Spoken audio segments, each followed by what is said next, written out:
yang akan membantu kakak-kakak semua untuk memulai berdiskusi dan belajar bersama pada malam hari ini. Nah, pada malam hari ini pemateri kita adalah Kak Anggara.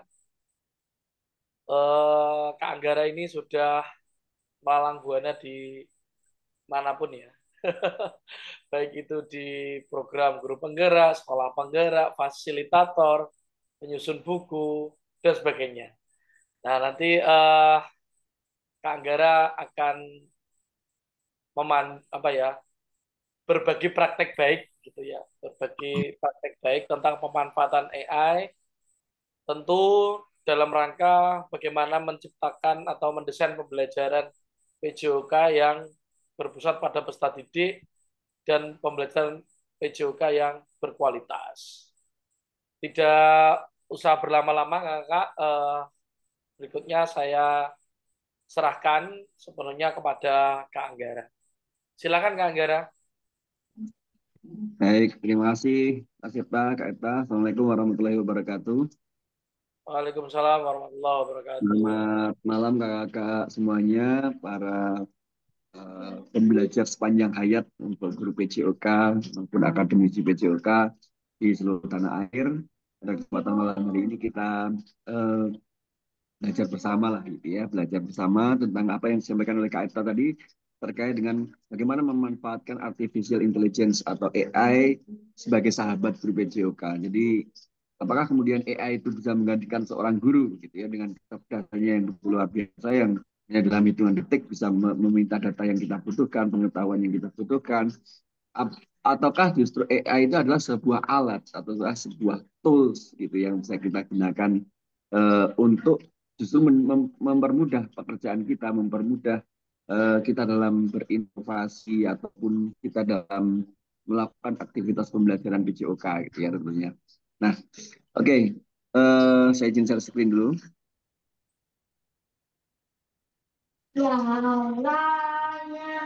Baik, kakak-kakak, artificial intelligence AI sahabat guru PJOK ini adalah judul kita untuk kegiatan Community of Practice PJOK pada malam hari ini. Jadi kali ini kita bergabung di kakak mungkin punya supaya punya reminder gitu, supaya punya jadwal rutin bahwa kita di setiap minggu ketiga itu ada kegiatan webinar Community of Practice PJOK gitu, yang secara rutin akan kita lakukan di setiap bulannya di Community of Practice PJOK. Jadi kakak-kakak bisa meluangkan waktunya di tiap hari Jumat minggu ketiga untuk kita belajar bareng itu mengulik dengan berbagai narasumber di sama guru PJOK maupun juga dari akademisi yang konsentrasi pada pengembangan PJOK. Jadi bahkan mungkin ke depan ini kalau COP ini sudah semakin kuat, semakin banyak yang berminat untuk terus belajar bersama, bisa jadi nanti kita bisa menghadirkan narasumber yang mungkin levelnya internasional gitu ya. Karena teman-teman di pengurus di COP ini punya banyak yang memiliki link-link internasional. Oke, kakak-kakak tidak perlu berlama-lama. Sebelum saya memulai membahas terkait dengan artificial intelligence itu diperlakukan sebagai sahabat guru PJOK atau bagaimana meletakkan artificial intelligence itu sebagai sahabat itu seperti apa sih cara meletakkannya, cara memposisikannya. Eh, saya ingin memberikan pertanyaan pemantik terlebih dahulu. Kakak boleh menjawab di kolom chat gitu ya. Atau mungkin ada yang mau open mic untuk menyampaikan juga boleh. Apakah Anda pernah merasa kewalahan dalam menangani tugas administrasi kelas? Bagaimana jika teknologi dapat membantu Anda? Nah, itu silakan dijawab pertanyaan pemantik ini di kolom chat boleh, ataupun mau langsung ada yang mau open mic juga boleh. Silakan, Kak.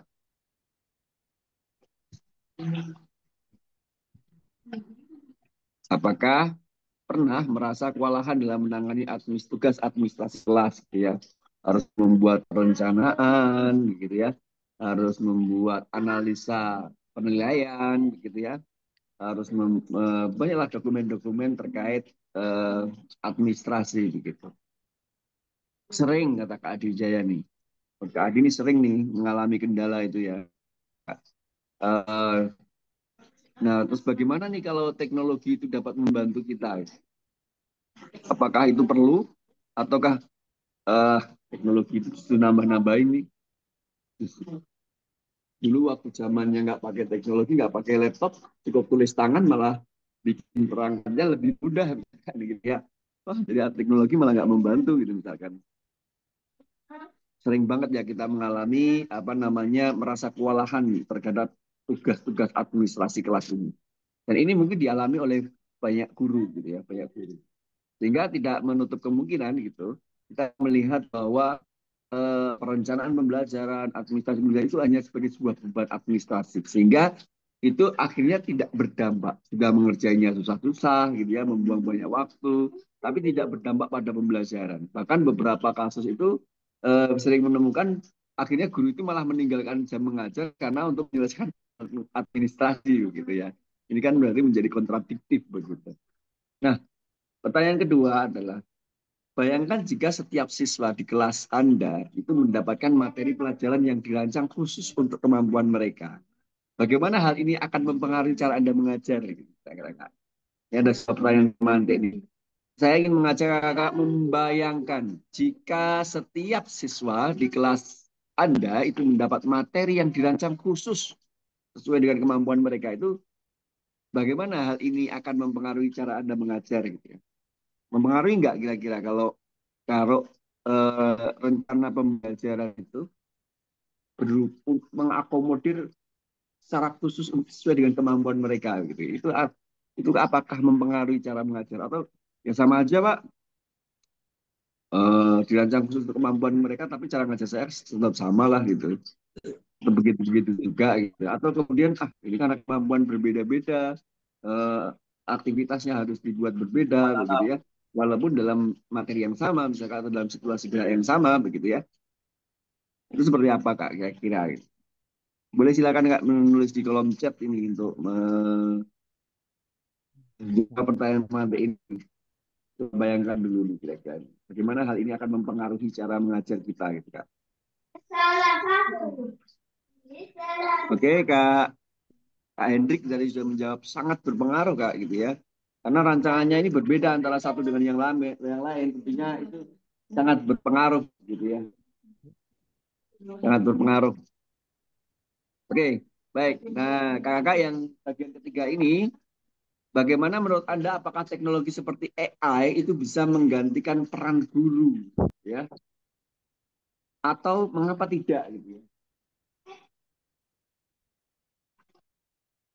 Bagaimana menurut kakak ini? Apakah teknologi itu seperti AI itu bisa menggantikan peran guru? Gitu. Mengapa? Dan mengapa kalau tidak gitu ya? Gitu. Silakan, ini pertanyaan menarik nih.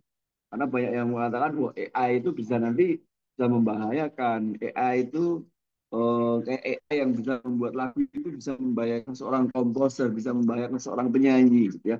AI berbasis teks itu bisa menggantikan seorang akademisi, seorang guru. Polemik-polemik itu muncul sehingga ada stigma-stigma gitu ya terkait dengan penggunaan AI. Bahkan mungkin ada yang mengharamkan penggunaan AI gitu ya. Nah, itu apakah kemudian ini eh, bisa menggantikan peran guru? Mengapa atau mengapa tidak gitu ya? Tentu jawabannya akan beragam pasti ya. Menurut Kak Ahmad Hussein itu tidak bisa menggantikan, tetapi hanya bisa membantu kita sebagai guru karena jiwa bertemu jiwa saat mengajar, peran guru menjadi utama, luar biasa dari Pak Kak Ahmad Hussein ini ya. Jadi menurut Kak Ahmad ini tidak, AI itu tidak akan menggantikan, tapi justru AI itu akan membantu begitu ya, membantu kita dalam memperbaiki kualitas pembelajaran begitu. Tapi tidak akan pernah bisa menggantikan karena yang diajarkan itu adalah siswa itu adalah seorang manusia yang memiliki jiwa gitu ya. Sehingga seorang manusia yang memiliki jiwa ini akan mendapatkan pembelajaran yang bagus, pengaruh yang besar ketika bertemu dengan sesuatu yang memiliki jiwa juga, dan itu yang tidak dimiliki oleh AI gitu ya. Oke, sama juga dengan yang disampaikan Kak Dimas, bagus ini ya, tidak bisa karena AI tidak bisa menggantikan olah rasa dalam diri siswa gitu. Setuju sekali Kak, bahwa AI itu tidak akan pernah menggantikan guru. Jadi guru itu tidak perlu takut dengan AI karena AI tidak akan pernah menggantikan peran guru. Gitu ya. Tetapi AI itu bisa menjadi alat membantu, menjadi sahabat sesuai dengan judul kita pada malam hari ini Kak. Nah, baik. Kemudian pertanyaan yang keempat.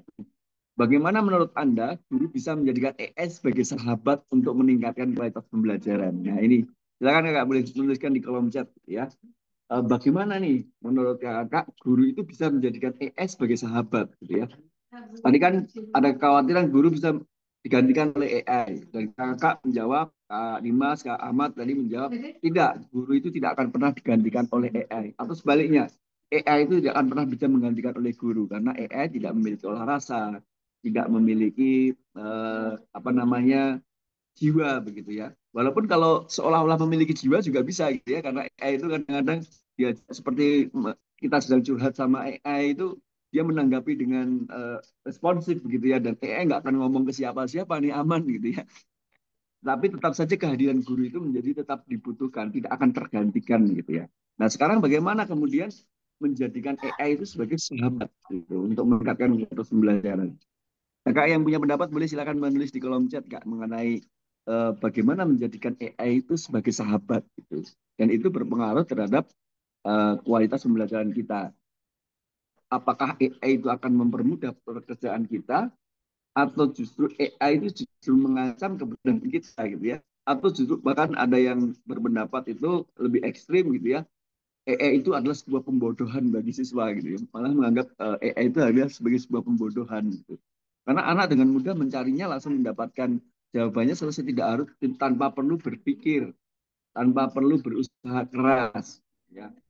Apakah hal ini benar gitu ya?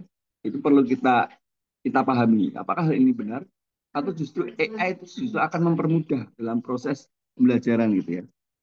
Nih Kak Bima sudah menjawab nih dengan cara meminta AI untuk memberikan informasi strategi pembelajaran gitu ya. Strategi pembelajaran yang bermakna membantu dalam administrasi guru ini menurut Kak Dimas ini bagaimana menjadikan AI itu sebagai sebuah seorang sahabat gitu ya. Nanti akan kita coba kakak-kakak ya. Kita dalam sesi malam ini kita akan mencoba bagaimana sih kemudian AI itu bisa menjadi sahabat bagi seorang guru BCK.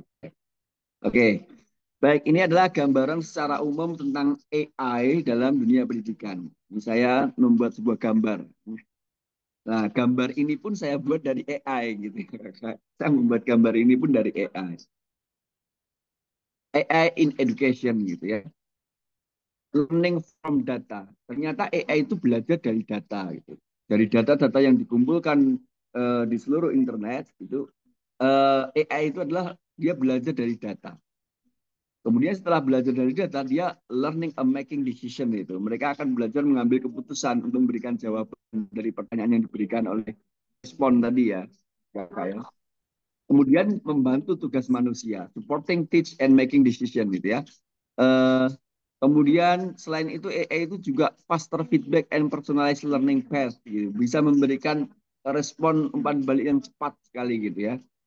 Kemudian juga dalam konteks pendidikan AI dapat mendukung guru dalam merancang pembelajaran yang lebih efektif dan membantu memberikan umpan balik yang lebih cepat dan akurat. Ini dalam AI dalam dunia pendidikan gitu ya. Tadi Kak Dimas sudah menyebutkan bahwa menjadikan AI itu sebagai seorang sahabat itu salah satunya adalah memberikan informasi strategi pembelajaran. Nah, AI ternyata memang bisa membantu kita dalam merancang proses pembelajaran. Bahkan ketika kita sulit untuk memahami CP, gitu ya, misalkan CP yang baru ini, karena sangat general sekali, saya bingung nih jadinya seperti apa. Bahkan kita juga bisa berdialog dengan AI untuk memahami hal itu gitu ya. Kemudian untuk mengerti konsep tentang itu ini maksudnya apa gitu ya. Itu bisa kita dialogkan dengan AI. Nah, kalau untuk spesifik guru PJOK, AI itu bisa kita manfaatkan untuk apa sih sebenarnya gitu ya. Yang pertama itu adalah jelas tadi yang seperti disampaikan Kak Dimas tadi adalah untuk merencanakan pembelajaran gitu ya. Kita bisa membuat AI itu membantu kita memahami bagaimana merancang sebuah pembelajaran, strategi pembelajaran yang tepat sesuai dengan tujuan pembelajaran. Bahkan kita bisa meminta AI untuk membantu kita implementasi apa yang sudah disampaikan Prof. Sali kemarin ya, tiga babak gitu ya, tentang understanding by design gitu ya. Kita membuat perencanaan pembelajaran dengan mereference teori dari understanding by design. Itu bisa kita lakukan perencanaan itu dengan AI gitu ya. Kita bisa memanfaatkan dengan AI. Tentu saja tidak serta-merta gitu ya, tidak serta-merta kita naruh itu langsung jadi AI bikinkan rencana pembelajaran lengkap dengan konsep UBD selama 1 tahun gitu. Tidak begitu juga gitu ya. Jadi AI itu akan sifatnya adalah interaktif gitu ya. Sehingga dia butuh feedback, butuh umpan balik dari kita untuk mendapatkan hasil yang efektif dan maksimal gitu ya. Tapi kalau kita terlalu umum dan langsung mintanya keseluruhan penuh, itu mungkin AI juga tidak akan seperti yang kita harapkan jadinya gitu, kakak ya. Sehingga memanfaatkan AI itu juga butuh strategi gitu ya, butuh cara gitu, kakak. Ada seorang pencipta AI dia mengatakan bahwa eh, AI itu tidak akan menggantikan manusia, gitu ya. AI itu tidak akan menggantikan manusia, tetapi manusia yang bisa menguasai AI itu akan menggantikan manusia yang tidak menguasai AI. Gitu. Saya rasa itu benar, gitu, kak ya. Bukan AI menggantikan manusia, gitu ya. AI tidak akan pernah bisa menggantikan manusia. Tapi manusia yang menguasai AI akan menggantikan manusia yang tidak menguasai AI, gitu ya. Kenapa? Karena manusia menguasai AI, dia akan bekerja lebih efektif dan efisien, gitu ya. Lebih efektif dan efisien dengan memanfaatkan artificial intelligence ini.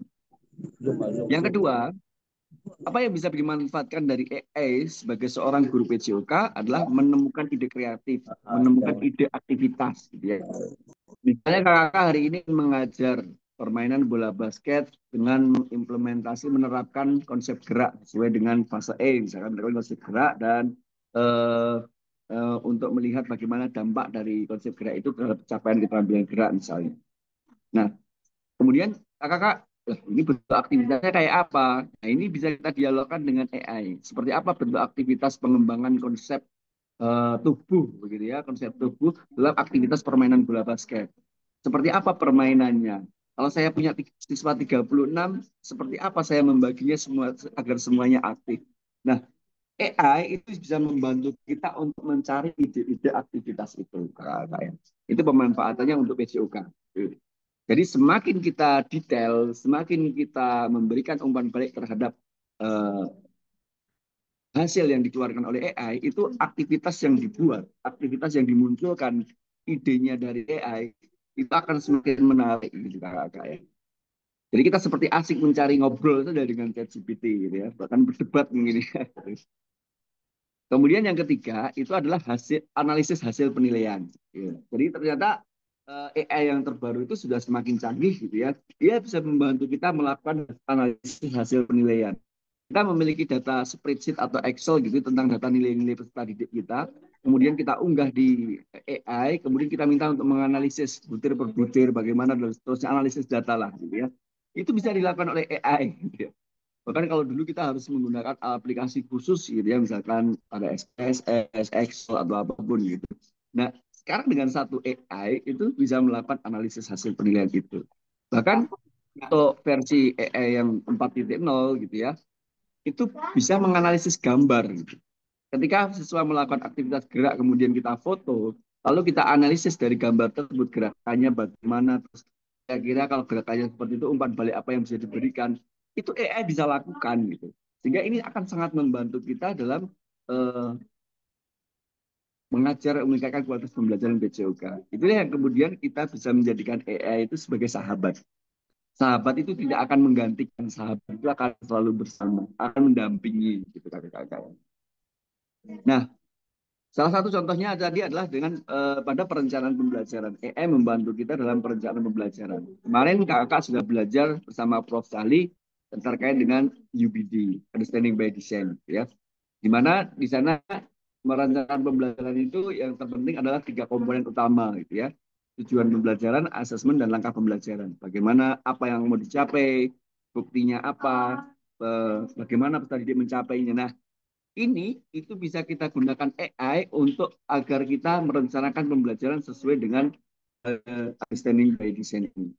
Apa tujuannya, lalu buktinya apa, terus bisa dicapai dengan cara bagaimana. Itu kita bisa menggunakan AI untuk merancang sebuah pembelajaran. Gitu ya. AI memang akan menghasilkan sesuatu secara cepat gitu ya. Kita akan meminta dia hanya beberapa detik sudah jadi gitu ya. Tapi kalau kita ingin mendapatkan hasil yang sesuai yang kita harapkan, maka itu tidak bisa hanya seperti itu. Kita perlu memberikan umpan balik kepada AI supaya hasilnya semakin maksimal. Itulah pentingnya mengapa kita tidak akan membuat kita tidak mau berpikir gitu ya. AI itu tidak akan membuat kita berhenti berpikir, justru akan makin berpikir. Bahkan AI itu kebenarannya harus dijustifikasi oleh kita, harus ditentukan oleh kita gitu Kak ya. Jadi yang menentukan ini benar atau salah itu AI gitu ya. Nah, kita bagaimana memanfaatkan AI itu? Misalkan kita membuat langkah-langkah pembelajaran secara manual misalkan gitu ya. Kemudian ini kalimatnya kita minta perbaiki dan lebih sederhanakan atau lebih spesifikan. Nah, itu kita bisa memanfaatkan AI untuk memperbaikinya. Nah, eh, proses yang dilakukan pendidik dalam menyusun perencanaan pembelajaran itu kan memahami tujuan, menentukan strategi, dan mendesain proses pembelajaran tadi, hasil gambar tadi.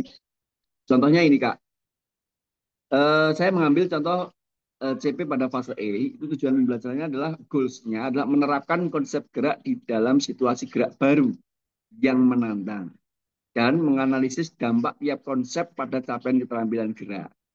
Nah, ini kemudian saya membreakdown ini menjadi tujuan harian gitu ya. Tujuan harian. Tujuan membreakdown tujuan harian atau objektif menerapkan konsep gerak. Nah, kan konsep gerak kan kemarin kakak yang sudah mengikuti PKG PJOK tentu tahu bahwa konsep gerak itu ada 4 gitu ya. Ada konsep tubuh, konsep ruang, konsep usaha, konsep keterhubungan. Tujuan hariannya saya breakdown menjadi menerapkan konsep gerak tubuh dan ruang di dalam situasi gerak baru dalam permainan bola basket dan menganalisis dampaknya misalkan gitu. Yang kedua, usaha dan keterhubungannya dan menganalisis dampaknya. Yang ketiga itu menerapkan seluruh konsep gerak baru itu dalam sebuah permainan bola basket dan mengevaluasi dampaknya gitu ya. Seperti apa. Nah, kemudian hal ini nanti akan kita buat ini kalau saya mau tujuan hariannya seperti ini, itu gimana nih asesmennya, gimana nih langkah-langkah pembelajarannya. Nah, itu yang kita gunakan untuk AI membantu kita untuk menerjemahkan itu, menerjemahkan keinginan kita untuk anak itu bisa menerapkan konsep gerak gitu ya, bahkan bisa menganalisis dampaknya gitu. Nah, bagaimana kemudian memanfaatkan AI untuk merancang perencanaan pembelajaran di atas, gitu ya? Nah, untuk bisa merencanakan pembelajaran dengan memanfaatkan AI, maka kita perlu mengetahui bagaimana sih langkah-langkah menggunakan AI itu untuk pembelajaran PJOK gitu ya. Apa sih yang perlu dikuasai oleh seorang manusia yang menggunakan AI agar hasilnya itu sesuai yang kita harapkan. Yang pertama adalah identifikasi kebutuhan pelajaran. Apa yang ingin dicapai. Jadi kita itu harus tahu apa yang ingin dicapai dulu. Sehingga kita harus punya tujuan pembelajaran dulu atau capaian pembelajarannya dulu. Apa yang mau dicapai dulu, identifikasinya. Itu harus jelas dulu. Jadi kita ketika mau menggunakan AI itu kita sudah tahu kita mau cari apa, kita mau membuat apa gitu ya. Kebutuhan kita apa untuk pembelajaran itu ya. Misalnya saya kebutuhannya itu adalah merancang pembelajaran dengan menerapkan konsep gerak, tetapi bola saya cuma 2, murid saya 36, perempuannya 34, laki-lakinya cuma 2. Ya, ini adalah kebutuhan kebutuhan pembelajaran kita. Kita udah identifikasi ini dulu. Sehingga ketika kita sudah mengidentifikasi kebutuhan kita, nanti kalau kita mau implementasikan untuk dalam prompt untuk mendapatkan hasil itu sudah kita bisa berinteraksi dengan AI untuk menghasilkan sebuah rancangan pembelajaran ke sana arah itu. Nah, setelah kita bisa mengidentifikasi kebutuhan pembelajaran kita, yang kedua adalah kemudian kuncinya adalah membuat prompt, gitu ya. Membuat prompt. Ya. Bagaimana membuat prompt yang baik itu supaya hasilnya itu sesuai yang kita harapkan gitu ya. Lalu bagaimana ketika hasilnya itu tidak sesuai harapan. Nah, belum tentu AI itu ketika kita minta sesuatu itu hasilnya langsung bagus sesuai yang kita harapkan, belum tentu ya kakak. Maka perlunya umpan balik dari kita supaya AI itu akan semakin memperbaiki hasilnya kakak. Contoh di sini adalah rancang prompt yang jelas dan spesifik. Jadi prompt itu usahakan bersifat jelas dan spesifik seperti yang saya contohkan tadi kakak, sampai kakak menjelaskan muridnya berapa, ini untuk kelas berapa, peralatan saya berapa, gitu ya. Itu semakin spesifik dijelaskan ke AI, maka hasilnya akan semakin kontekstual untuk bisa kita gunakan gitu kakak ya. Contoh di sini adalah konteksnya. Apakah untuk kelas tertentu gitu ya. Misalnya kelas 10, kelas 7, kelas 8 gitu ya. Itu kita sebutkan dalam membuat prompt. Usianya siswa bisa jadi kalau kelas mungkin terbacanya belum sesuai bisa jadi menggunakan usia. Tujuan belajarnya apa gitu ya. Kemudian tujuan apa yang diharapkan dari siswa setelah aktivitas. Jadi kita mengharapkan apa setelah aktivitas. Kalau tadi contohnya di tujuan pembelajaran tadi lah kita mengharapkan siswa itu bisa menerapkan konsep gerak dalam situasi gerak baru yang menantang dan menganalisis dampaknya, misalnya gitu ya. Jadi ini kita pegang dulu. Kita harus tuliskan itu dalam AI. Kemudian ada kriteria khususnya adalah spesifikasikan keterampilan yang ingin dikembangkan seperti kelincahan kerja tim atau pengendalian motorik. Semakin spesifik dalam permainan bola basket misalkan. Ini kan masih umum ya, permainan bola basket. Tapi kakak bisa merinci, misalnya dalam permainan bola basket untuk pertemuan satu fokus pada pengembangan keterampilan gerak passing, misalnya gitu ya. Kak passing, kerjasama tim, mencari posisi, mencari ruang, misalkan begitu. Semakin spesifik prompt itu, maka nanti hasil yang digunakan AI itu juga akan semakin sesuai. Kemudian yang ketiga adalah minta contoh modifikasi kebutuhan. Jadi kalau ketika dia sudah memberikan, kita bisa meminta ke AI berikan contohnya. Berikan contohnya ketika dalam dibuat menjadi 4 kelompok. Berikan contohnya aktivitas penerapan itu dengan seperti ini misalnya ya. Kita minta dibuatkan contoh, berikan contoh example dari AI. Dan yang keempat adalah ketika sudah mendapatkan yang sesuai yang kita inginkan, itu tetap perlu dievaluasi, bahkan dicoba dulu gitu ya. Dicoba dalam aktivitas pembelajaran kok jalan gitu ya. Maka kita berikan evaluasi, oh ini jalan tapi bagian ini belum, atau ternyata ketika diimplementasikan itu justru muridnya bingung gitu ya, justru tidak sesuai. Nah itu perlu evaluasi. Nah, ini adalah langkah-langkah yang benar gitu dalam menggunakan AI untuk merancang sebuah pembelajaran gitu Kak ya. Jadi tidak AI itu kemudian tidak menggunakan AI dengan buatkan uh, rencana pembelajaran selama 1 tahun dengan CP ini gitu ya. Ya itu kalau seperti itu terlalu general, terlalu umum, nanti yang dihasilkan AI pasti tidak sesuai yang kita harapkan gitu ya. AI itu semakin bagus adalah semakin spesifik gitu ya. Contoh prom ini salah satu contoh promnya untuk merancang aktivitas fisik yang inklusif. Ini contohnya ini adalah ingin membuat aktivitas pembelajaran yang inklusif untuk berbagai karakter peserta didik bahkan yang memiliki keterbatasan fisik ringan gitu ya. Promnya itu seperti ini kalimatnya. Ini spesifik kakak ya. Saya seorang guru pendidikan jasmani untuk siswa kelas 5 gitu ya. Kalimatnya tuh begitu kakak, membuat prom untuk AI itu ya.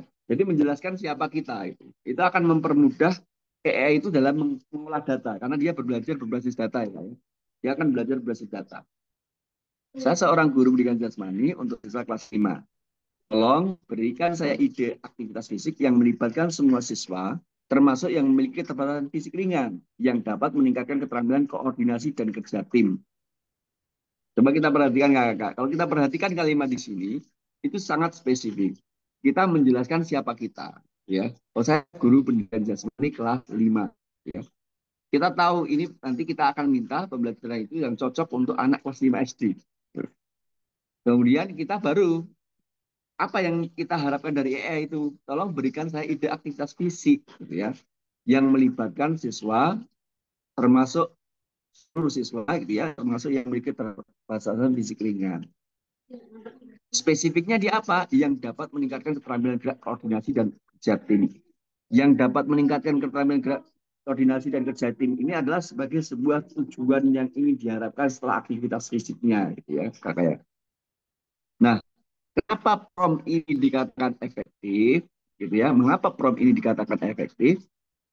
Ini karena prompt ini menjelaskan konteks kelas 5 inklusif, gitu ya. Tujuan, koordinasi dan kerja tim.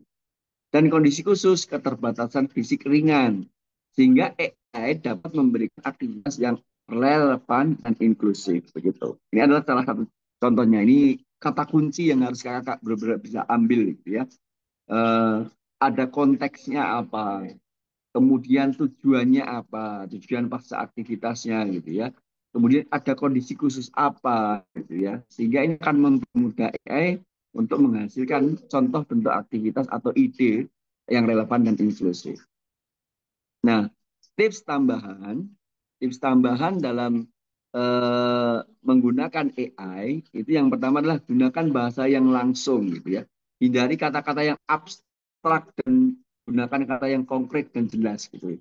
Jadi kalimat-kalimat yang kita gunakan sebagai prompt untuk berdiskusi dengan AI itu sifatnya jangan yang abstrak gitu ya.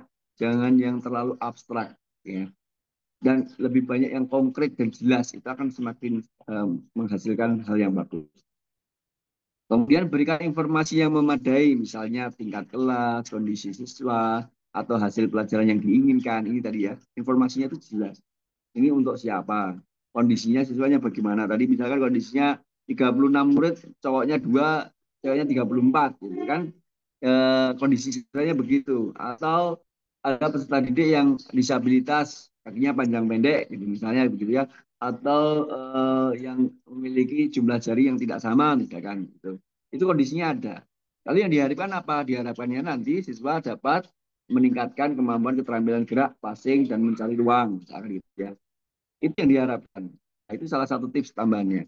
Kemudian minta contoh jika perlu gitu ya. Minta contoh tadi jika diperlukan gitu agar bisa memilih opsi yang paling relevan. Jadi misalkan kita meminta contoh, berikan contoh untuk aktivitas bola basket, berikan contoh untuk aktivitas bola voli, atau berikan contoh untuk sekian kelompok, berikan contoh untuk aktivitas berpasangan, berikan contoh dan seterusnya. Itu akan memberikan kita opsi-opsi mana nih yang paling bisa kita implementasikan di kelas kita.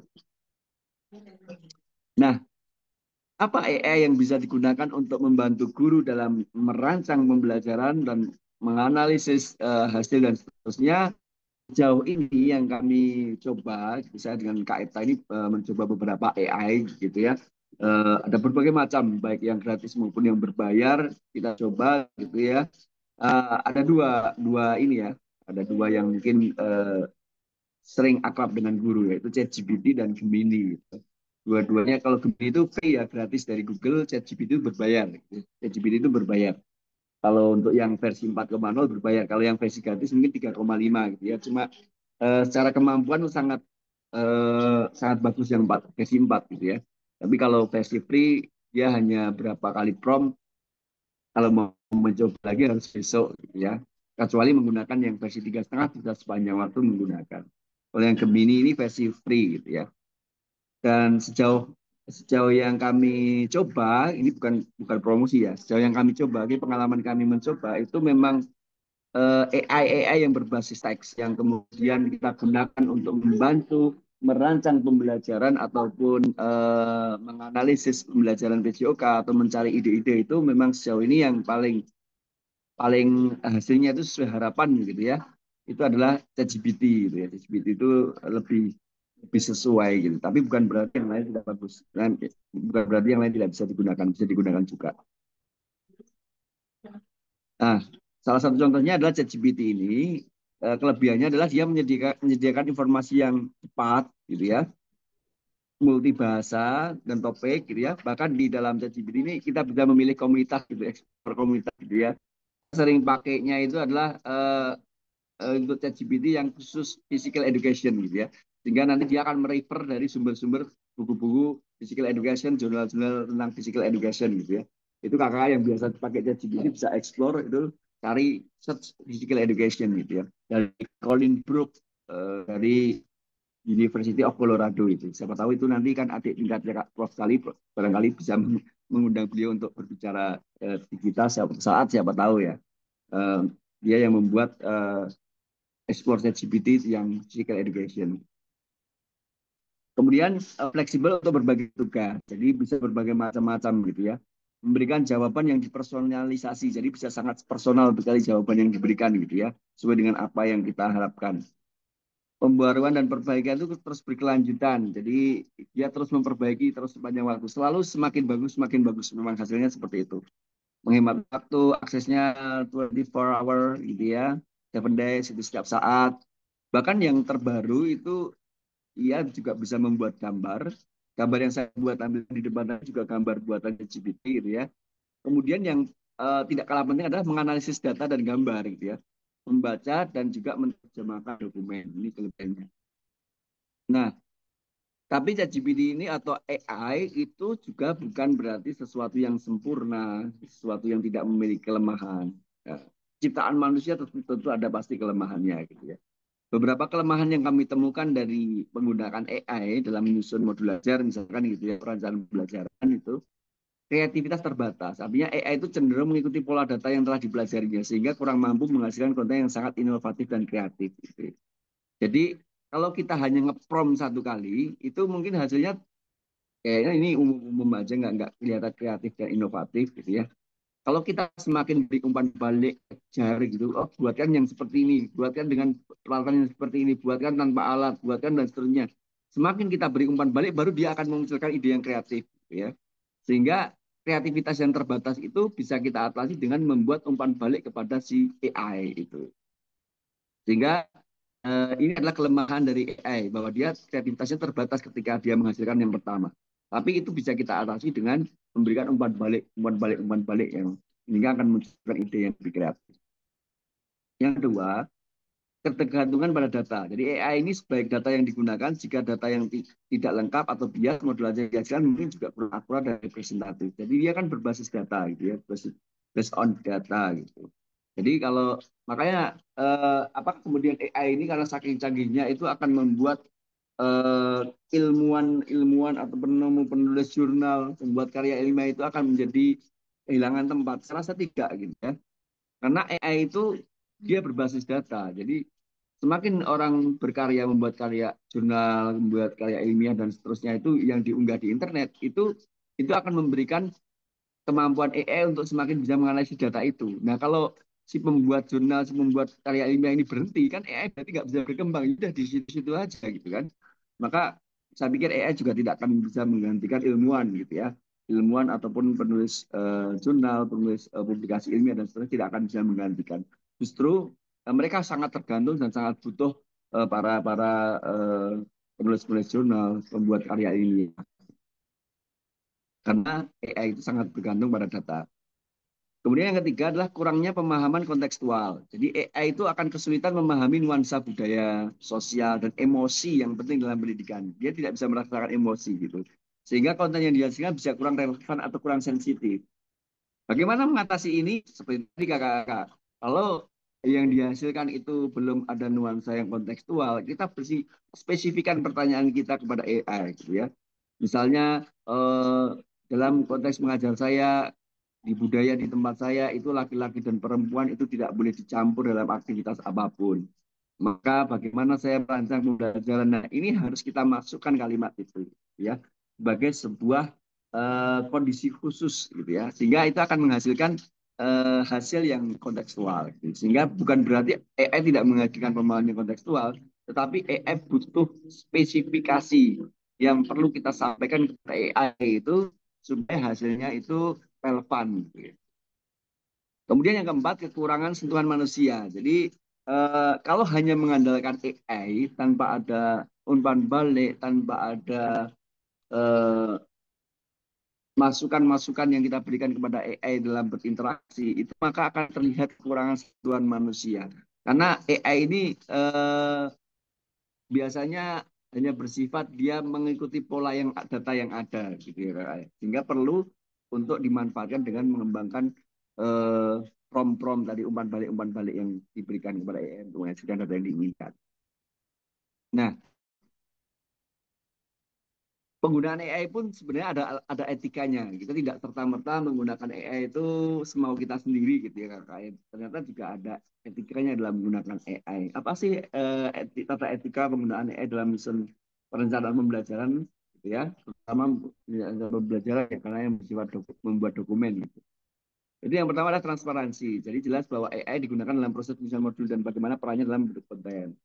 Yang kedua pengawasan manusia. Jadi jangan sampai AI itu kita membuat perencanaan pembelajaran hanya mengandalkan AI tanpa kita baca lagi, langsung kita gunakan, langsung kita terapkan saja begitu. Jadi butuh sekali pengawasan manusia untuk mereview apakah perencanaan pembelajaran itu sudah sesuai, apakah sudah sesuai dengan konsep understanding by design, apakah aktivitasnya sudah bisa benar-benar bisa diterapkan, itu butuh review dari manusia. Kemudian yang ketiga adalah menghindari plagiarisme gitu ya. Pastikan bahwa konten yang dihasilkan oleh AI itu original atau dikreditkan dengan benar jika menggunakan sumber yang ada. Dan sekarang ChatGPT atau AI itu bisa menunjukkan ini bersumber dari mana. Kemudian yang keempat, privasi data. Jangan sampai menggunakan AI itu menggunakan data pribadi siswa maupun guru tanpa izin yang jelas dalam proses pengembangan AI. Jadi ketika kita akan menggunakan identitas-identitas secara pribadi personal antara siswa dan ataupun guru yang lain itu eh, secara etika mestinya itu menggunakan izin, harus ada izin yang jelas gitu ya kakak. Jangan asal gitu data siswa langsung kita ambil secara data personal, data kesehatan, data apa langsung kita unggah di AI tanpa izin itu tidak tidak seperti itu dalam etikanya menggunakan AI. Nah, eh, selanjutnya, ayo kita coba simulasikan gitu ya, Kakak. Ini saya akan mencoba mengajak kakak-kakak untuk mensimulasikan penggunaan prompt tadi, menggunakan AI tadi seperti apa gitu ya. Ini tadi saya sudah mencoba menggunakan AI. Eh, nah, ini ada kalimat yang saya buat contohnya, gitu ya. Nah, sini saya akan memberikan contoh ketika kita memanfaatkan AI untuk menganalisis gambar. Tapi saya sudah membuat itu. Ah, ini dia. Ini ada sebuah foto, mana nggak terlihat ya.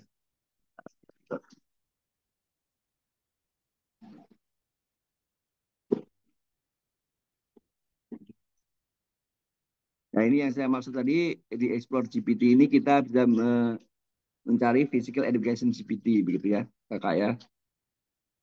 Oke, tadi.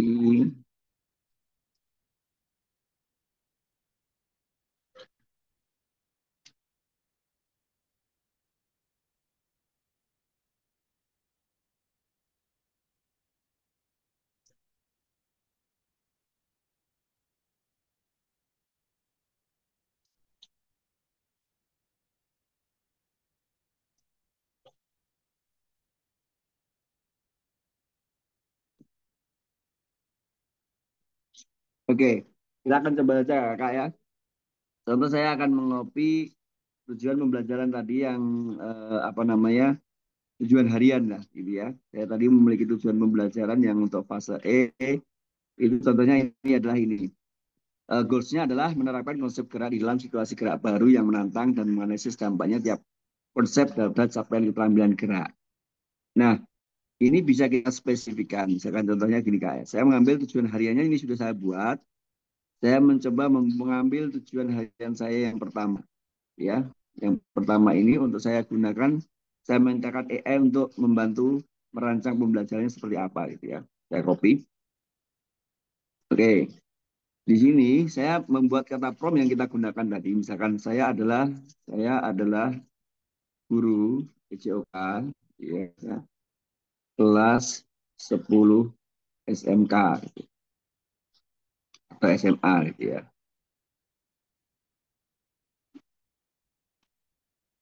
Kemudian buatkan rencana pembelajaran gitu ya, misalkan dengan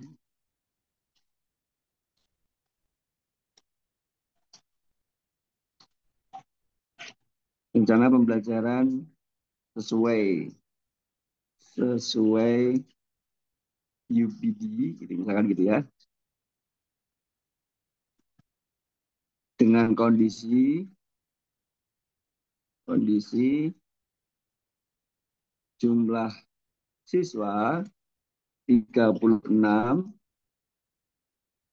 dengan 34 siswa laki-laki, atau mungkin bisa pakai siswa 34 laki-laki dan 2 perempuan. Nah, ini STM ini ya, perempuannya cuma 2. Dengan tujuan pembelajaran berikut ini ya. Ini tujuan pembelajaran kita tadi ya. Menerapkan konsep gerak tubuh dan ruang dalam situasi gerak baru dalam permainan bola basket dan menganalisis dampaknya. Nah, kita lihat akan seperti apa rancangan dari AI ini ya. Nah, ini adalah rencana pembelajaran basketball untuk kelas 10 SMA SMK menggunakan model pembelajaran basis pemahaman atau understanding by design. Jumlah siswa 36, eh, 34 laki-laki dan 2 perempuan. Tahap 1. Nah, ini tujuan pembelajarannya tadi Kak ya, sudah muncul di sini. Tujuan belajar muncul, eh, ya ini dia masih menggunakan, karena berbasis data, dia masih menggunakan standar kompetensi KIKD gitu ya. Maka ini yang perlu kemudian namanya perlu direview oleh manusia gitu ya. AI itu tidak 100% benar ya, karena dia berbasis data. Dia juga memasukkan di sini. Nah, UPD yang kemarin disampaikan oleh Prof. Sali itu kan ada salah satu poin dari UPD itu adalah essential question atau pertanyaan pemantiknya gitu ya. Di sini dia memunculkan juga pertanyaan pemantik bagaimana cara gerakan yang tepat dalam ruang dapat meningkatkan performa dalam permainan bola basket. Tahap 2 itu adalah menentukan bukti penilaiannya, assessment evidence-nya. Itu formatifnya adalah observasi langsung. Apa yang diamati? Kemampuan siswa dalam mengaplikasikan konsep gerak dan ruang dalam sesi permainan, misalnya posisi bertahan, pergerakan bebas, dan lain-lain. Kemudian bisa menggunakan tulis atau kuis atau singkat pertanyaan seputar teori dan gerak yang basket. Nah, ini apakah kemudian dua ini harus kita lakukan? Nah, kita itu yang memutuskan gitu ya, Kak ya. Jadi AI itu jangan 100% kemudian kita ambil gitu. Tapi kita yang memutuskan oleh guru. Oh, ternyata kita melihat bahwa tes tulis atau kuis singkat ini saya pikir tidak relevan ketika saya mengajar di lapangan begitu ya. Karena saya akan lebih banyak menggunakan aktivitas geraknya. Kalau saya gunakan deras ini akan memotong banyak waktu untuk aktivitas geraknya misalkan. Kalau ini tidak saya pakai. Nah itulah ya justifikasi seperti itu yang dibutuhkan namanya review oleh manusia. Kayak penilaian sumatifnya seperti apa? Kinerjanya, penilaian kinerjanya sesuai dikelompokkan dalam tim kecil, diminta melakukan permainan simulasi bola basket. Nah, ini bentuk aktivitas asesmen sumatifnya, penilaian kinerjanya ini bahkan sudah berbentuk asesmen otentik gitu ya. Nah, seperti ini. Kemudian ada refleksinya seperti apa?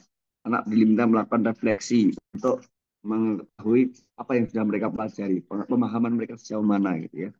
Kemudian tahap 3 merencanakan pembelajarannya, pendahuluannya apa aktivitasnya, gitu ya, langkah-langkah pembelajarannya, ada aktivitas pemanasannya, ya, dengan program dengan dribble, shuffle, sprint pendek dan seterusnya.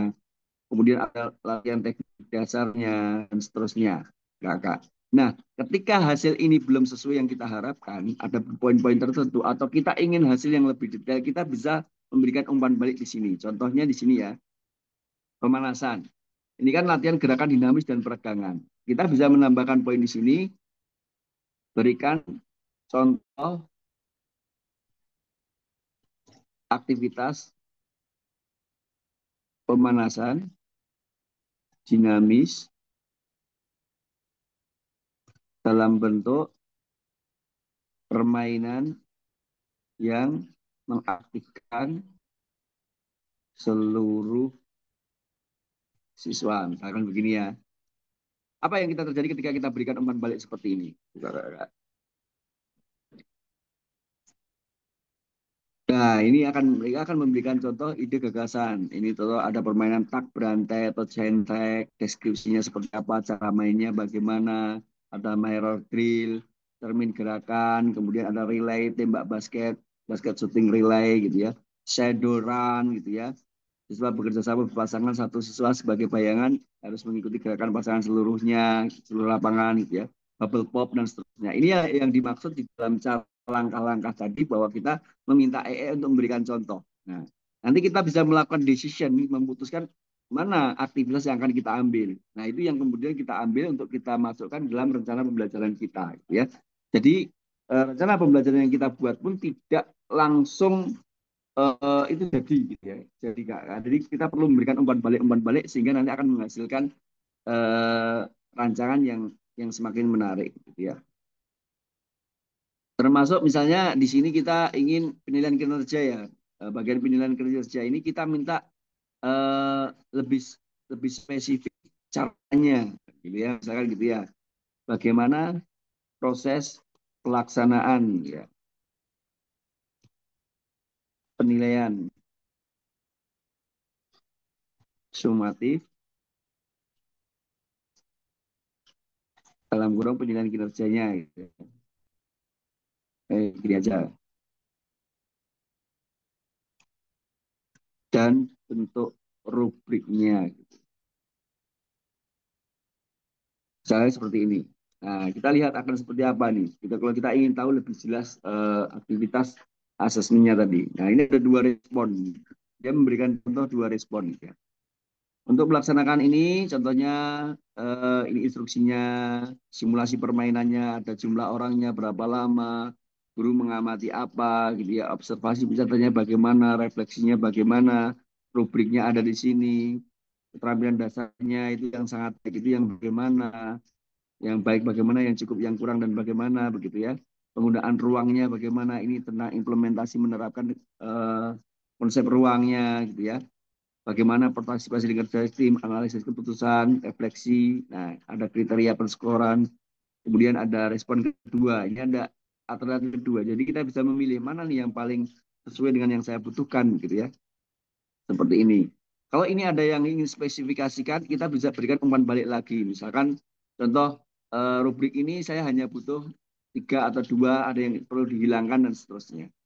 Jadi pada prinsipnya adalah kita harus memberikan apa namanya umpan balik untuk menghasilkan rancangan pembelajaran atau ide-ide kreatif itu semakin spesifik, semakin muncul.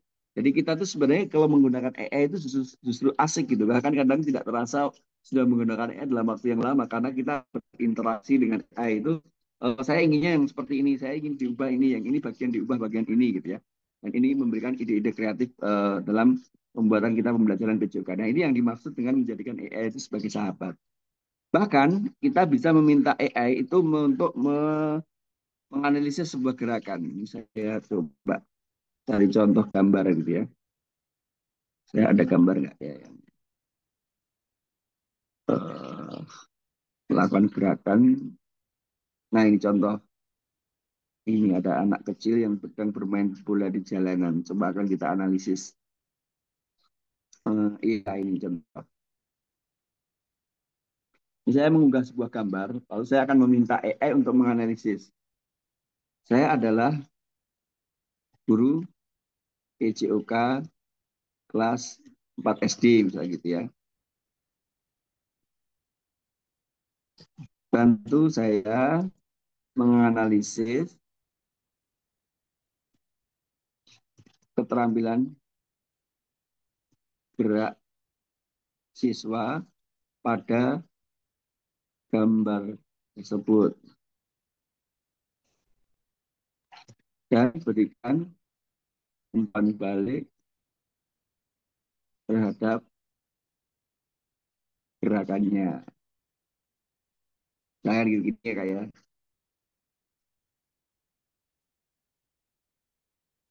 perkembangan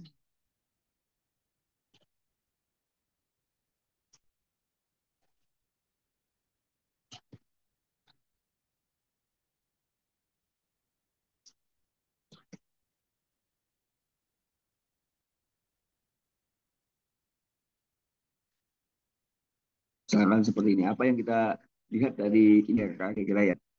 Ini ada anak sedang menendang bola dalam foto ini gitu ya. Ada anak yang lain yang sudah melihat ini anak bermain saja tidak di pelajaran TCOK ini sedang bermain saja.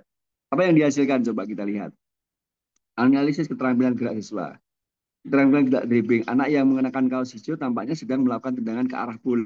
Ia menunjukkan keterampilan dasar dalam sepak bola yaitu menggiring atau mengoper bola. Dia menganggap ini dia sedang menggiring atau mungkin mengoper gitu ya, menganalisisnya. Kemudian anak-anak yang berlari ke arah bola menunjukkan fokus dan koordinasi mata kaki yang penting dalam keterampilan sepak bola. Ini dia bisa menganalisis yang lain itu juga fokus pada anak yang sedang menguasai bola. Koordinasi dan keseimbangannya. Nah, kenapa yang diamati ini ada koordinasi keseimbangan, ada keterampilan dribbling? Mungkin ini terpengaruh oleh chat-chat sebelumnya tadi, Kak ya. Nah, biasanya kalau AI itu dia sangat berpengaruh chat sebelumnya. Jadi kalau tidak ingin terpengaruh dengan chat sebelumnya, kita biasanya menggunakan chat baru. Ini contoh analisis yang sama. Saya copy dulu nih. Saya copy dulu, saya coba buat chat baru. Chat baru, apakah hasilnya akan sama gitu ya.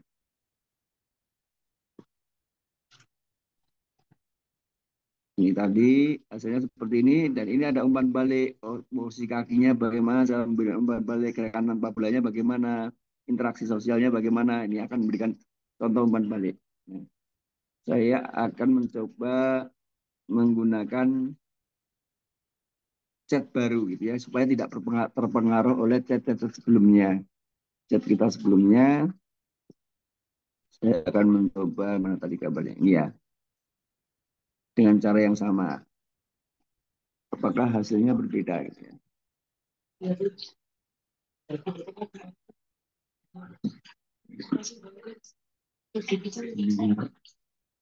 Oke, kita lihat. Nah, ini berbeda ya.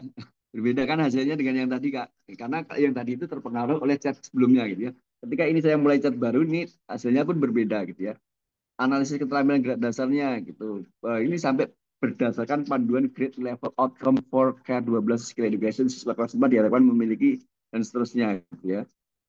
Pengamatan pada gambar, jika gerakan berfokus pada aktivitas seperti melompat, berlari, dan seterusnya gitu ya. Umpan baliknya apa? Jika terlihat berlari, melompat, pastikan mereka menggunakan pola gerak yang matang dan seterusnya manipulatif. Syarat penerapan dan seterusnya. Artinya di sini saya ingin memberikan contoh bahwa AI itu bisa kita manfaatkan untuk menganalisis gambar, gitu ya. Gambar foto yang kita hasilkan dalam pembelajaran. Kita ingin foto anak dalam melakukan gerakan. Lalu kita ingin menganalisis gerakannya. Atau bahkan mungkin kalau untuk seperti saya di SMA SMK yang anak-anak juga setiap harinya mereka menggunakan HP untuk proses pembelajaran gitu ya, aktivitas hariannya gitu.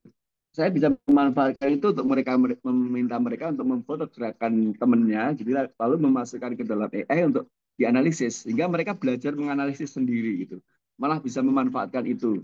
Seperti tadi di tujuan belajar adalah menganalisis dampak konsep gerak. Nah, itu bisa kita manfaatkan teknologi AI untuk menganalisis. Hanya memang kelemahannya sudah saya coba itu dia tidak bisa menganalisis video gitu ya.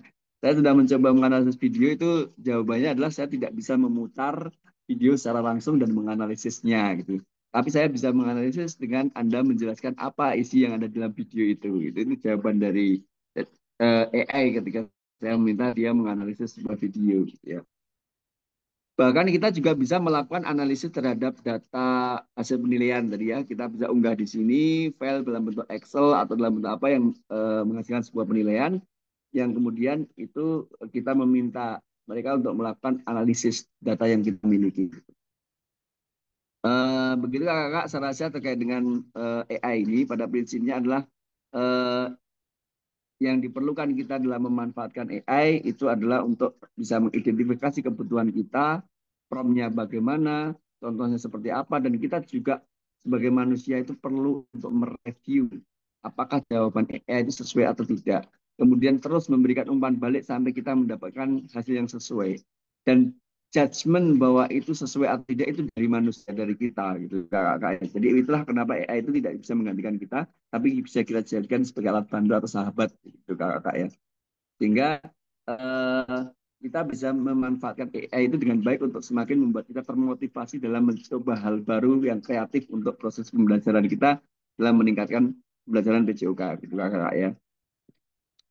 Saya rasa itu kakak nanti mungkin selebihnya kita bisa mendiskusikan terkait dengan pemanfaatan AI sebagai sahabat guru PJOK gitu ya kakak. Bahkan kita bisa memanfaatkan AI untuk hal-hal yang dalam perencanaan pembelajaran, mencari ide aktivitas, menganalisis gambar dalam evaluasi, menganalisis penilaian dan seterusnya. Kita bisa manfaatkan itu sehingga akan mempermudah kita dalam eh, bekerja, mengurus administrasi gitu ya, dan juga memanfaatkan AI untuk membuat pembelajaran juga semakin lebih menarik. Gitu. Saya rasa itu kakak penyampaian dari saya. Mungkin setelah ini bisa kita lanjutkan dengan diskusi. Saya kembalikan ke Kak Eta. Terima kasih. Assalamualaikum warahmatullahi wabarakatuh. Waalaikumsalam warahmatullahi wabarakatuh. Luar biasa, terima kasih Kak Anggara. Beri applause mungkin yang meriah buat Kak Anggara. Baik, AI ini memang sebenarnya ada salah satu nih yang mungkin bisa diskusi gitu ya. Ya kita tidak bisa menolak AI gitu kan, karena itu adalah efek dari perkembangan teknologi gitu ya. Kadang ada teman-teman yang oh, AI ini, AI ini, nah gitu. Tapi kita sebagai guru nggak bisa menolak kalau AI itu terus berkembang. Jadi salah satu mungkin yang perlu kita tekankan di pertemuan pada malam hari ini tuh mungkin kita harus berteman nih dengan AI. Bagaimana cara memanfaatkannya? Nah itu sih ya, yang poin penting pembahasan kita sebelum ke teknis mungkin itu sih. Dan satu lagi pengalaman saya gitu ya. Jadi kadang-kadang teman-teman kita AI itu udah langsung aja dikira bikinkan RPP gitu, lengkap satu satu dibuat akhirnya eh, kan hasilnya tidak sesuai. Akhirnya mereka menstigma AI itu nggak bisa kok dibuat sebagai membantu kita. Nah kayak gitu. Itu salah satu ya pengalaman teman-teman kita ketika memanfaatkan AI. Dikira dengan hanya perintah saja buatkan modul ajar gitu. Langsung lah jadi satu modul ajar. Dan akhirnya kan hasilnya tidak sesuai. Akhirnya menstigma, oh AI tidak bisa membantu kita ternyata. Nah itu sih pengalaman sedikit. Baik, kakak, kita akan memulai berdiskusi dengan apa ya? Kakak bisa bertanya ataupun mungkin bisa berbagi praktik baik gitu ya. Berbagi, berbagi praktik, berbagi pengalaman juga boleh. Silahkan kakak bisa raise hand terlebih dahulu. Silahkan. Alhamdulillah sampai saat ini peserta kita 56, Kak Anggara.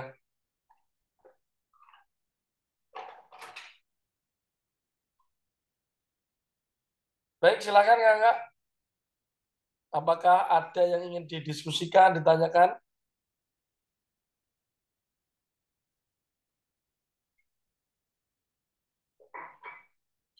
Atau mungkin bisa bertanya di kolom komentar ya.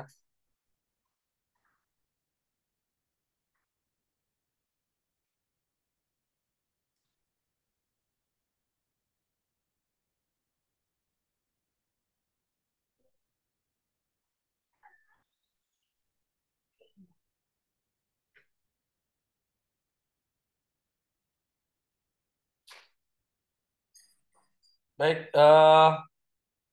silakan Pak. Ini ada yang ini ya. Silakan Pak Ahmad Kusairi.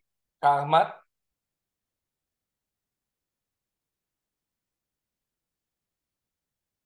Halo, Tes. Halo Kak Ahmad, silakan. Oh iya, baik. Mohon maaf, saya off cam ini Kak, Kak Anggara dan Kak Epta. Mohon maaf. Terima kasih apa yang sudah disampaikan oleh Kak Anggara bahwa pemanfaatan AI sangat membantu kita sebagai guru, khususnya guru PJOK, begitu Kak ya. Nah, namun mohon maaf sampai saat ini saya belum pernah menggunakan AI Kak. Karena rasanya seperti yang katakan oleh Kak Anggara, eh, apakah nanti mungkin salah satu saya yang tergeser oleh AI begitu ya, karena belum menguasai tentang AI. Sampai saat ini terus terang saya belum menggunakan AI. Nah, nanti mungkin saya akan mencoba setelah ini apa ya. Tapi khawatiran saya kalau saya terlalu tergantungan dengan AI, malah nanti apa namanya ya?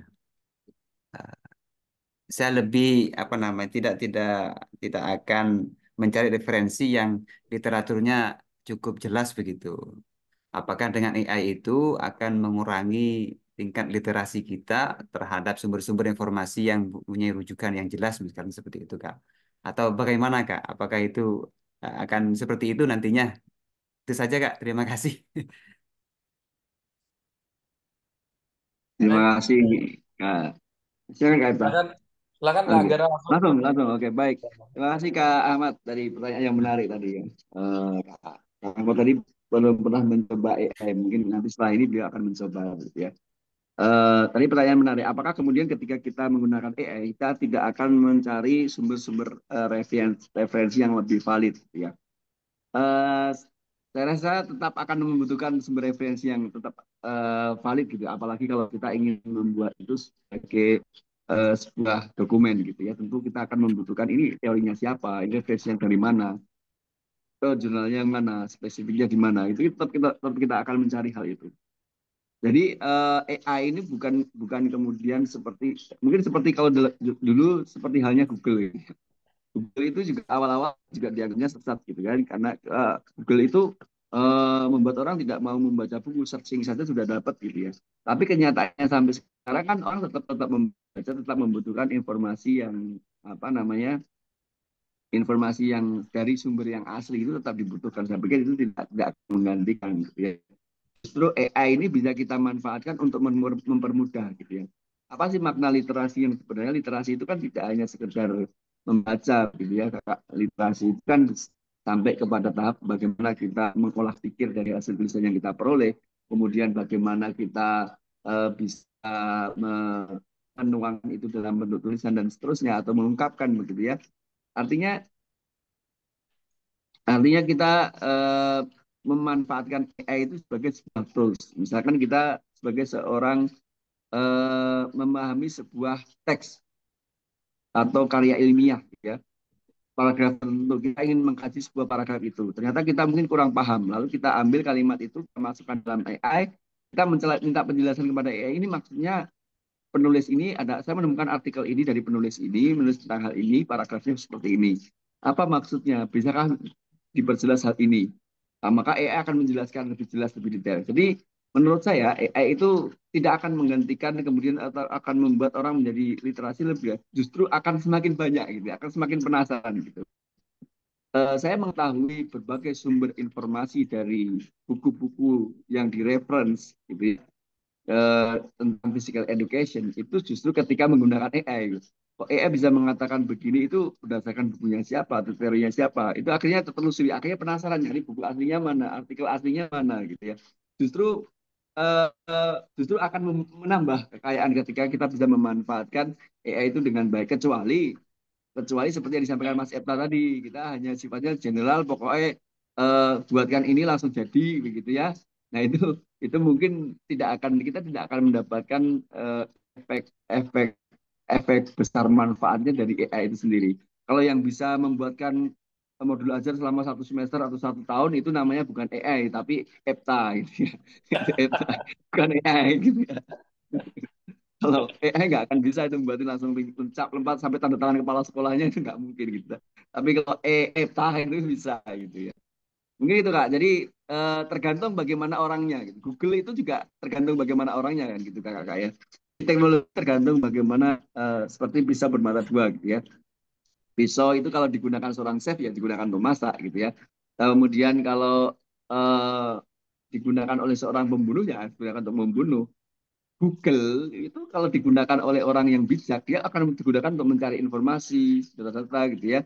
Tapi kalau Google itu digunakan oleh orang yang seorang penggemar plagiat gitu ya, dia digunakan untuk kopas-kopas saja dokumen gitu ya. Termasuk AI juga begitu gitu ya. Akan bisa dimanfaatkan untuk hal yang baik, untuk meningkatkan kualitas sesuatu, kreativitas sesuatu, ide-ide sesuatu, tetapi juga akan disalahgunakan. Itu menjadi dua mata kuat. Jadi tergantung kita mau untuk apa gitu ya, untuk apa. Kalau kita fokus tujuannya adalah untuk mengembangkan sesuatu, meningkatkan sesuatu, maka itu juga akan baik hasil yang kita harapkan. Jadi eh, kembali ke tujuan utama dari masing-masing dalam menggunakan teknologi itu Kak. Karena teknologi atau dimanapun akan selalu memiliki dua sisi. Itu Kak Ahmad, Kak Eta, terima kasih. Ya, bagaimana Kang Ahmad? Apakah ada yang mau dikonfirmasi kembali?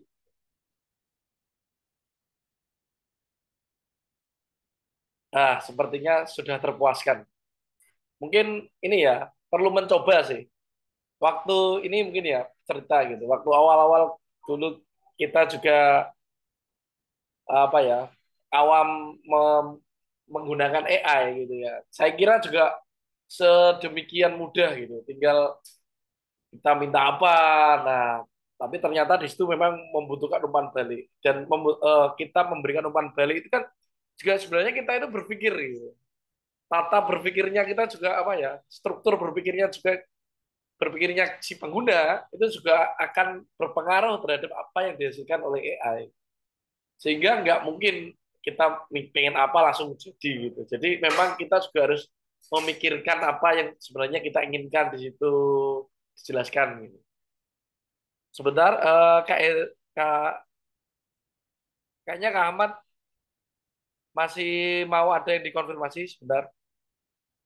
Sebentar Kak Ahmad.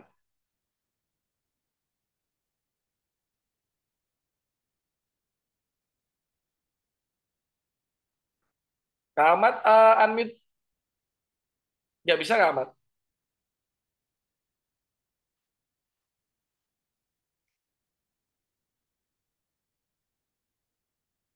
Nah, sebentar. Soalnya operatornya juga lagi kegiatan yang lain ini. Jadi digabung.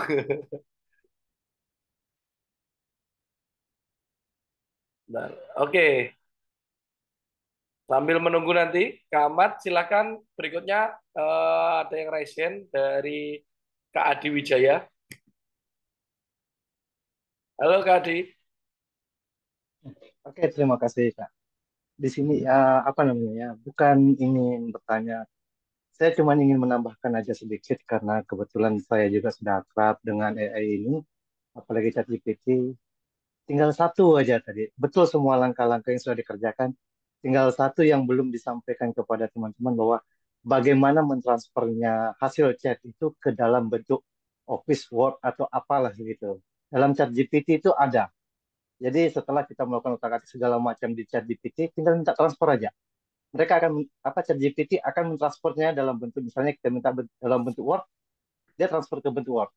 Minta bentuk Excel, dia akan transfer ke dalam bentuk Excel. Jadi tergantung bagaimana cara kita membuat form tadi.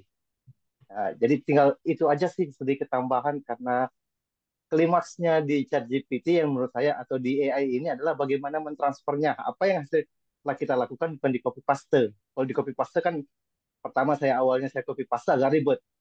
Banyak istilah-istilah atau tanda-tanda yang harus kita hapus. Tapi kalau kita buatkan prompt untuk ditransferkan ke Office Word atau dan lain-lain, itu akan memudahkan kita. Jadi kita tinggal mengedit di Word atau dan lain-lain. Mungkin itu saja yang menurut saya masih kurang ditambahkan tadi. Terima kasih. Terima kasih Kakak. Silakan Kak Anggara untuk ditanggapi secara langsung. Iya, betul sekali Kak Adi Wijaya. Tadi belum disampaikan betul. Terima kasih Kak Adi ini sudah menambahkan. Betul sekali Kakak disampaikan Kak Adi tadi bahwa kita juga bisa menambahkan prompt untuk meminta AI itu mengconvert gitu ya hasil yang kita peroleh itu ke dalam bentuk tadi dokumen Office gitu ya. Itu betul sekali. Jadi kita bisa mengconvertnya sehingga bisa proses editing itu menjadi lebih mudah gitu ya. Karena kan kita butuh sentuhan manusia tadi kalimat yang salah satu keterbatasan AI atau hal yang tata etika yang menggunakan AI adalah perlu direview oleh manusia. Nah, maka ketika kita mengkonvert atau mengekspor itu dalam bentuk Office yang kemudian kita bisa mengeditnya gitu ya, itu akan menjadi lebih mudah dan betul sekali yang disampaikan Kak Adi tadi. Terima kasih Kak Adi sudah menambahkan supaya semakin menarik dan semakin membuat teman-teman kita yang belum pernah mencoba AI itu ingin mencoba. Dan saya juga ingin memperkuat apa yang disampaikan Kak Eta tadi betul Kak. Ya, dari pertanyaan Kak, kekhawatiran Kak Ahmad Seri tadi, apakah kemudian dengan AI itu membuat kita jadi nggak belajar gitu ya. Itu benar sekali. Justru saya dan Kak Eta itu yang sering berkomunikasi untuk mencoba AI itu justru membuat kita makin berpikir gitu ya. Jadi membuat AI itu bukan kemudian mengumpulkan daya pikir kita, tapi justru mempertajam daya pikir kita gitu. Apalagi ketika kita ngeprom hasilnya kok nggak sesuai, itu kita mikir tuh, kok gini ya hasilnya. Padahal aku maunya nggak gini. Itu kita mikir sih kata-kata apa yang mau saya pakai untuk biar dia ngeluarin sesuatu yang saya harapkan gitu ya. Itu proses berpikir. Apalagi kalau kita misalnya sudah menguasai keilmuan terkait BJOK terkait konsep gerak, strategi gerak dan seterusnya, model-model pembelajaran gitu ya. Kita mau seperti ini. Ternyata hasil dari prompt kita itu belum keluar seperti yang kita harapkan. Kita akan mikir tuh, untuk biar bahasa ini biar dipahami oleh AI ini supaya keluar sesuai dengan model pembelajaran ini seperti apa ya. Jadi justru AI itu ketika kita bermain dengan AI dengan umpan balik dan terus berdialog dengan AI itu justru akan mempertajam cara berpikir kita gitu ya. Cara mempertajam kita. Jadi tidak perlu khawatir bahwa AI itu membuat kita tumpul dalam berpikir gitu. Enggak, justru mempertajam gitu ya. Kecuali ya tadi hanya masukkan sudah terus kopas sudah bahkan kita nggak baca aja enggak gitu ya. Sekali ngeprom udah jadi gitu ya. Tapi kalau bagi pengguna AI yang sering menggunakan, itu jarang sekali pengguna AI yang terbiasa menggunakan AI itu sekali nge-prompt hasilnya langsung diambil. Jarang sekali. Rata-rata mereka bermain dengan umpan balik yang lama bahkan begitu ya. Bahkan sampai berkali-kali ngechat baru ketemu, ini dia gitu. Ini dia yang dicari gitu. Begitu Kak Eta. Baik, terima kasih Kak Gara. Mungkin satu lagi ya, kalau ada satu pertanyaan terakhir sebelum kita tutup sesi malam hari ini. Silakan Kakak. Baik, menginformasikan juga Kakak, untuk link presensi dan umpan balik sudah saya bagikan di kolom komentar. Jadi mengingatkan setiap kita melakukan sesi, melaksanakan kegiatan sesi, itu mohon dicek kembali emailnya kakak. Jangan sampai salah karena sertifikat itu otomatis terkirim di emailnya kakak sekalian. Kalau emailnya menulisnya salah, akhirnya sertifikatnya juga tidak bisa terkirim. Silakan kakak, apakah masih ada? Silakan Kak Dede Sulaiman.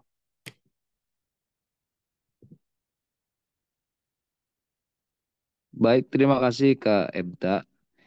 Kak Anggara, saya tertarik dengan bahasan AI untuk PJOK ini karena di sana itu ada isu bahwa kita itu tidak dekat dengan teknologi guru PJOK. Jadi kita cenderung di lapangan panas-panasan, bikin administrasi dadakan dan sebagainya itu yang dipandang oleh beberapa rekan guru yang lainnya mungkin.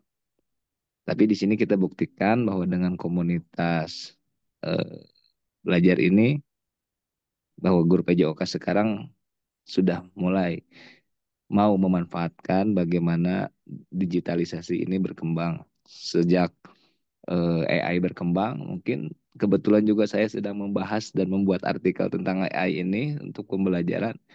Jadi sebenarnya sudah lama sekali ya AI dimanfaatkan, namun saya ingin bertanya ke Kak Anggara, AI ini kelemahannya sepertinya ketika hilang dari jaringan internet.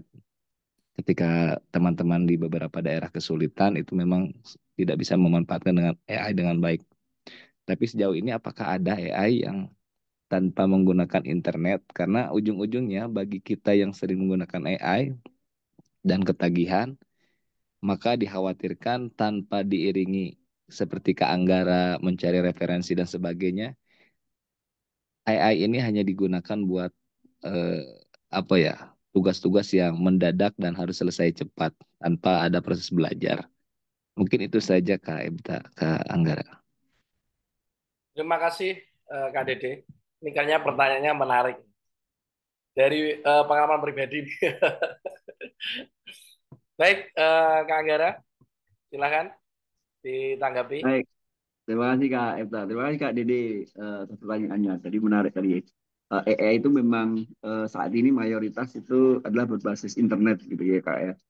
Karena dia menggunakan prompt dengan memanfaatkan jaringan umpan baliknya itu ke server, kemudian dia mengembalikan respon itu dari server pusatnya ya yang apa namanya dari prompt yang kita berikan lalu dikirim ke server, server memberikan respon kepada kita, kembalikan hasilnya ke kita.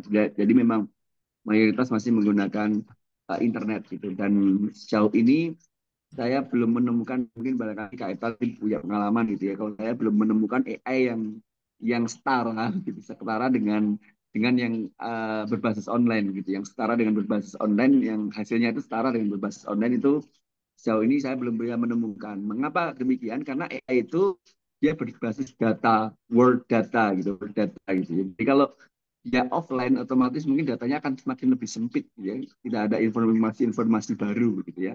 Jadi kalau karena berbasis data, AI itu berbasis data. Jadi AI yang sejauh ini yang efektif kita gunakan itu memang AI yang sifatnya online. Barangkali mungkin kalau Kak Eta mungkin menemukan juga yang offline, barangkali nanti bisa juga ikut share-kan gitu ya. Kemudian yang berikutnya terkait dengan apa lagi pemanfaatan AI hanya untuk hal-hal yang sifatnya instan gitu ya, menyelesaikan eh, tugas-tugas secara instan. Sebenarnya kalau kita kita yang terbiasa menggunakan AI itu Mas Epta juga Kak eh, kalau tadi Kak tadi juga sudah terbiasa menggunakan AI itu akan tahu ini bahasa AI atau bahasa manusia gitu ya. Bahasa AI atau bahasa manusia itu sebenarnya kelihatan gitu. Kalau kita yang biasa menggunakan AI itu bisa melihat itu. Dan AI yang diberikan sentuhan manusia, yang ada di tambahan sentuhan manusianya, ada review dari manusianya, ada apa namanya manusia yang menggunakan AI itu adalah orang yang memahami konsepnya, memahami konsep dari substansinya gitu ya, bukan AI-nya tapi substansinya. Itu dari sisi hasil yang dihasilkan itu berbeda gitu ya. Dari bahasanya juga berbeda. Bahasa AI itu bagi yang sering menggunakan AI itu tahu ini AI gitu. Itu tahu biasanya, itu tahu karena dia terbiasa berkomunikasi dengan AI sehingga paham bahasanya. Gitu. Jadi saya pikir kembali ke bagaimana orang itu ingin menggunakan AI untuk apa gitu ya. Termasuk ketika eh, misalnya seorang guru, kita guru, ketika kita memberikan pertanyaan kepada peserta didik untuk mengetahui pemahaman mereka. Ketika pertanyaan itu terlalu teoritis, mungkin dengan AI selesai gitu ya. Dengan AI selesai. Tapi kalau kemudian pertanyaan itu dikaitkan dengan pengalaman mereka, dikaitkan dengan kontekstual belajarnya mereka, lalu kita bahkan meminta AI, coba kamu cari AI, tanya ke AI tentang hal ini, kemudian itu coba kamu bandingkan dengan pengalamanmu seperti apa. Maka justru anak itu akan menggunakan AI bukan untuk menjawab soalnya, tapi untuk memahami apa yang dimaksud itu, kemudian dia mencari tahu di pengalamannya, lalu dia mengkorelasikan, jadi gitu ya. Jadi itu bisa dimanfaatkan untuk alat bantu proses alat bantunya mereka gitu ya. Dan kita juga akan tahu bahwa itu benar-benar hanya AI atau dikorelasikan dengan pengalaman pribadinya. Jadi kembali lagi tergantung bagaimana kita memanfaatkan AI itu untuk apa gitu ya. Kemudian bagi guru ketika ingin siswanya atau muridnya atau mungkin bagi akademisi ingin mahasiswanya tidak hanya mengandalkan AI, maka kita bisa memberikan pertanyaan yang mengaitkan dengan hal-hal yang terkait kontekstual gitu ya. Karena itu nggak mungkin di AI. Tadi salah satu kelemahan AI itu kan tidak bisa mengkontekstualisasikan secara nyata gitu ya. Secara nyata karena dia berbasisnya on data di internet gitu. Mungkin Kak, itu Kak, mungkin Kak Eta mungkin bisa menambahkan terkait AI yang offline nanti gitu. Silakan kan. Eh, Sebenarnya secara sederhana penggunaan AI itu kan kalau kita itu kan butuh bantuan. Secara sederhananya kan gitu. Kalau kita butuh merasa kesulitan, kita entah itu waktu atau kesulitan memahami sesuatu, itu kan baru ya. Selama kita sebenarnya nggak merasa kesulitan, kita lancar-lancar aja kan tentu kita tidak terlalu apa ya, membutuhkan AI gitu kan. Sebenarnya kita kan butuh kayak inspirasi ini, butuh nih pada saat ini dan AI itu biasanya tuh memang itu sih part to part gitu ya. Namanya dalam membuat modul gitu ya. Bagusnya ya tujuan pembelajarannya dibahas dulu, baru ke bawah gitu. Jadi kadang itu untuk membuat satu paragraf itu butuh kita apa ya umpan balik sama chatnya itu bisa puluhan gitu ya untuk menghasilkan satu paragraf yang kita inginkan gitu. Itu sih Kak pengalaman sih, pengalaman pribadi. Dan mungkin akan lebih menarik lagi nanti Kak Eta kalau nanti di sesi-sesi berikutnya kita bisa apa Wah, namanya lebih eksplor lagi terkait mungkin iya, bagaimana menggunakan AI itu untuk menganalisis hasil aset. Tadi kan baru contohnya di membuat aktivitas ide aktivitas iya. ataupun rencana pembelajaran kita bisa mengeksplor lagi nanti bagaimana memanfaatkan AI itu untuk menganalisis data penilaian kita, data pembelajaran kita begitu ya, menganalisis hal-hal Ya, yang lain juga. Bahkan nanti kalau barangkali nanti Kak Eta bersama teman-teman ini bisa menghadirkan Colin Brook gitu ya untuk belajar sama kita tentang AI yang dia membuat ChatGPT Explore Physical Education itu kita bisa minta penjelasan nih kok ada ChatGPT Physical Education itu apakah referensinya semua dari sumber-sumber yang akurat dari dan seterusnya ya, itu mungkin akan semakin menarik di sesi-sesi berikutnya sehingga nanti kakak-kakak nah, terus pantau di COP ini bahwa kita akan terus belajar bersama gitu ya. Itu oke, kata. siap Kakak Negara. Jadi mungkin kakak yang ada di sini kita akan membagi sesi pemanfaatan AI ini dalam dua kegiatan. Yang pertama hari ini, Terus yang kedua kan di hari kemudian gitu kan. Sebenarnya yang belum terbahas itu bagaimana sih memanfaatkan AI untuk menganalisis data. Semua gini, saya pernah punya pengalaman menganalisis data, nilainya hasil asesmennya anak-anak gitu. Itu kita lampirkan di AI dan dianalisis gitu. Siapa yang mungkin perlu ditingkatkan, siapa dan nah seperti itu juga bisa digunakan AI. Kak Adi kayaknya angkat tangan. Ini terakhir nih Kak Adi ya. Silakan Kak Adi. Udah mau saya tutup sebenarnya tapi nggak masih ada yang ini. Nanti nggak Oh, bisa Mas, ditanya. ya, ya enggak, dikit lagi dikit ya. Kebetulan Jangan. saya tambahkan aja apa namanya tadi tentang keterbatasan AI tadi ya belum terjawab pada sedikit bahwa AI ini kan apa namanya pertama satu basis datanya adalah internet. Memang belum ada basis data yang open apa segala macam. Itu kelemahannya basis datanya internet terus yang di pelosok bakal susah karena kalau kesulitan jaringan. Terus yang kedua adalah tadi apa sih kelemahannya? AI ini rata-rata semua masih berbayar. Ada yang di open gratis tapi semua hanya terbatas. Misalnya saya kasih contoh aja Bapak Ibu bahwa misalnya dicontohkan tadi sama Kak Anggara dia cerita apa segala macam, tapi kalau untuk from gambar terus olah data apa segala macam itu terbatas. Biasanya kalau kita yang pakai free itu biasanya 2 sampai 3 kali dalam sehari atau ada yang 2 3 kali dalam sebulan. Jadi itu satu kendala yang paling berat buat kita bahwa ketika kita mau menggunakan AI ini secara apa namanya menerus, jadi agak beratnya adalah bagaimana cara kita berlangganan. Tapi kalau kita hanya sebatas untuk membantu, bisa yang gratis. Tapi kalau untuk apa namanya, misalkan katakan saya bahwa semuanya selalu berbau AI. Daripada saya pusing gitu ya kan, ya sudah buat AI aja, suruh aja dia buat. Nanti tinggal kita cross check gitu. Kita bisa harus apa namanya dalam sehariannya pakai AI, kita harus pakai yang pro atau dalam artian berbayar. Nah, jadi itu keterbatasannya buat kita. Jadi kalau misalnya ke depannya kita mau up lagi nih AI, saya cuma bisa sarankan bahwa jangan digunakan AI-nya sebelum kita mulai. Kalau untuk memberikan contoh-contoh nanti, takutnya nanti kalau pas kita pakai yang free, sudah terbatas, sudah nggak bisa, misalnya upload apa buat gambar nggak bisa, hanya maksimal 3 kali dalam sebulan atau sehari atau seminggu kurang tahu saya. Atau olah data, dia ada keterbatasan seperti itu. Jadi itu yang pengen saya sampaikan. Jadi buat teman-teman atau Bapak Ibu, hati-hati dalam membuat form dalam bentuk yang free karena ada keterbatasan itu. Itu salah satunya kelemahannya. Tidak ada yang open itu yang gratis untuk semuanya. Ada batasnya semua. Oke, terima kasih. Terima kasih Kak Adi. Terima kasih Kak Adi, itu benar sekali apa yang disampaikan Kak Adi bahwa memang AI itu ada keterbatasan gitu ya. Ya namanya alat yang canggih begitu ya. Yang bikin juga butuh tenaga, butuh pemikiran gitu ya, kan juga butuh penghasilan gitu ya, gitu ya.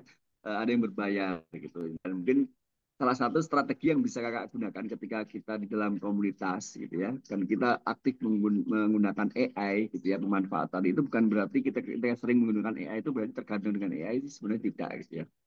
Sekali lagi hanya sebagai alat bantu gitu ya. Kalau kita setiap hari memakai sepatu kan bukan berarti kita tergantung pada sepatu itu gitu ya. Itu sepatu yang lain ya juga bisa gitu ya. Nah, salah satu strateginya ketika tadi mengatasi, wah harus yang pro ini berbayar. Nah, Kak Eta itu punya strateginya ternyata Kak Adi ini. Kak Eta ini ternyata beli langganan satu akun dipakai untuk 10 orang, 20 orang ini akunnya sama gitu ya. Itu yang dipakai irit itu ya. Jadi harganya misalnya 200.000 per bulan karena dipakai 20 orang ya sebulan 10.000 gitu ya. Jadinya ringan.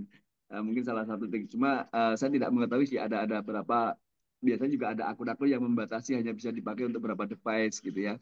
Tapi itu salah satu strateginya. Kalau orang Indonesia kan memang apa namanya, kita menyukai sesuatu yang sifatnya lebih ekonomis gitu. Gitu. Itu Kak Eta. Terima kasih Kak Eta. Ya, mungkin tambahan sih. Kalau di ChatGPT memang yang versi 4 itu kan memang full berbayar. Tapi kalau yang 3.5 itu gratis gitu.